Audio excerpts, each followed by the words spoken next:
psychology practice. I was trained to help whoever came in my door. And so I actually got trained that everybody's my client. Whoever comes in, I got to be ready for. Now, that was great for my training. However, it's not really great for making money. It was very difficult when I transitioned from psychologist to business builder because I continued to see this idea of everybody as my client. And it was very difficult to really niche down and focus on what I was really good at with helping people build. And so for me, this principle was very, very important, but I did it in a little bit different kind of way. I didn't go and identify exactly who I wanted to work with. I started identifying who I didn't want to work with, who wasn't my ideal client, who didn't work with how I was doing things. And what came up was more and more I got clear on my ideal client by who I filtered out. And so really understanding how to filter the people that you want to work with if you have a business like mine or a business like Jamie or Paula, really identifying those clients who don't fit what you do is very important. Now, I love when I first started talking to Walter about real estate, talking about the 55 and older, 7 years. There was one other, I can't remember what it was. What was it again? Owner occupied. Owner occupied. I love that because it was very specific. And that's kind of when you're looking at what you're doing, that's what you want to do. One of the things that I added to a lot of people in this community because we want to build fast is over 5 units.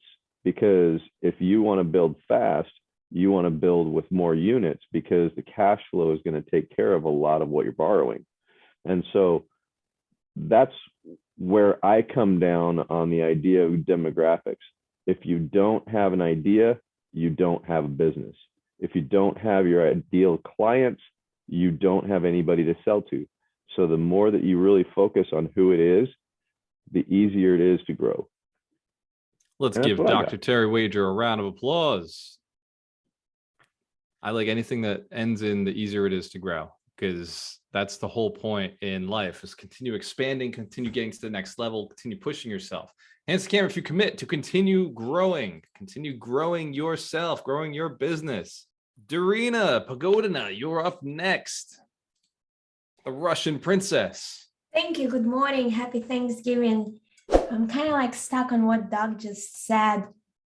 Very moving. And my takeaway, and I would want to just share that with you, is that everybody is online, right? So that's, in my opinion, the most important platform or area you would want to study, because it's only growing. And if you can nail your personal brand, like Doug said, like know thyself, know who you are, who do you attract, who is your ideal client, probably just like you, or someone that you were maybe 5 years ago, and know what they want, know what they like, what they aiming for, what their goals are, and nail that. Like, for example, Instagram for women, easy peasy. Now it's easy for me to know that, okay, this is something that we can go after, versus going all over the board. Okay, I can be laser focused on that particular platform, or Pinterest, and go after my demographic, not going after Twitter. I'm never on Twitter, right? Why would I even waste my time there? But Instagram, maybe Facebook is my target audience. So do a little bit of research, read that article that Walter shared. It's phenomenal. And just kind of narrow down your area of targeting. It'll be, the one thing easier, and of course, just more effective. So social platforms, a little bit of homework for everybody. Let's give Darina a round of applause. And I just dropped that link back in the chat on Facebook as well, so it's out there. And by the way, we talk about whether or not you should be on social media. That really depends on who your demographic is. I just showed you where they're at. I showed you what they're doing. And it really depends on what your people are doing. If you look as a real estate investor, somebody who is just looking to acquire real estate, the children of the people you're buying houses from are on Facebook.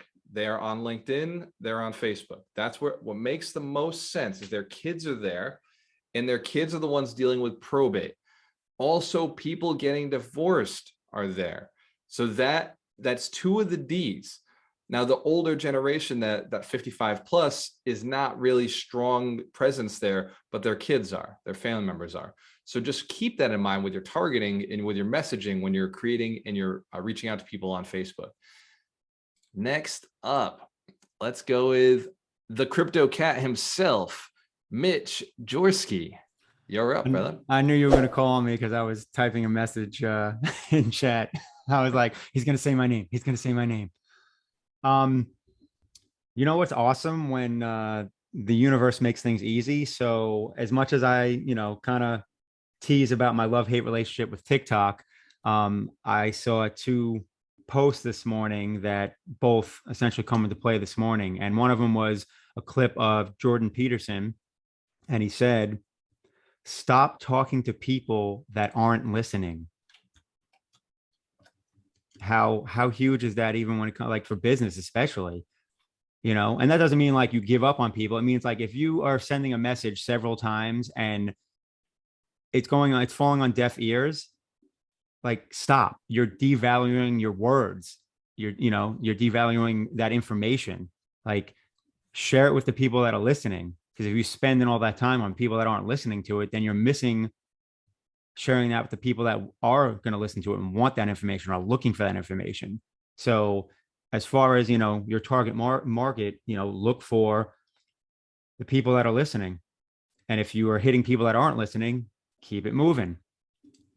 So I think that clip was pretty cool. Resonated with me. And then also I saw a Joe Dispenza, which, if anyone hasn't listened to Joe Dispenza, you're missing out. His clip, actually, it was more related to like personal life, like love life or whatever. And, it was just like answering the question, why can't I find love? And he's like, all right, write down a full list of what you want in a person and then become that person. So you can use this for business. Write down your ideal client, right? And then I don't know if you have to necessarily become them, but create the product that they want. Think like them. It's like, all right, if I was them, what would they want? So write out your ideal client. And essentially, when you're creating your product, when you're creating your service, visualize being them. And it's like, what do I want? What do I need if I was in this place? And if you can't do it yourself, then ask people. And that's my 2 tidbits. Let's give Mitch Jorsky a round of applause. I know there's going to be questions on that one, so I'm looking forward to them at the end of this. Michael Shine, you're up next. Great. So I'm surrounded by 43, the power of demographics. I'm surrounded by all this brilliance. And so when I sit here and I hear all these other coaches say all this stuff, I am what we are called as a high I. So when Walter sits there and goes, "Where are my high I's at?" and everybody raised their hand, I always raise my hand. Okay, so a lot of this demographic stuff kind of makes my eyes gloss over. So if you're with me and you're getting overwhelmed by the brilliance, sit in my easy chair of simplicity. So here's what I've gathered from this, being part of this alchemist community. The greatest way to enter into this is to learn DISC, because DISC I use almost every day. When I do closings, I'm sitting in front of people and it's become second nature. I'm like, oh, this guy's a C. All right, now I know how to talk to him. I know how to relate to him. I can make them feel more comfortable. Oh, this guy's an I. Let's party. We're going to have fun with this one. This one's S, whatever. And that is just a simple way to sort of step into this whole demographics question, which is learn just the simple DISC. Because like when I'm chatting with Walter and Mitch, sometimes Mitch talks about this 16 term. He's an ESQYB3 Zeppelin, whatever the heck it is. And I have no idea what he's talking about. But the DISC is such an easy way to get to a point where you can make people feel comfortable so they want to use you. I'm not out there selling as a pusher. I pull people in because they like to work with me. So that's where the disc comes in. And that's what I use. It makes it easier to grow my business. Thank you. Let's give Michael Shine a round of applause. We didn't even talk about discs today, but we will on one of the other 52 Weeks to Wealth, one of the wealth principles. Hanson Camp, you gain value from listening to the coaches, from some of the stuff they have to share. Awesome. Let's give our coaches a round of applause. Extremely valuable. And if I did have a second favorite part of the day, or at least a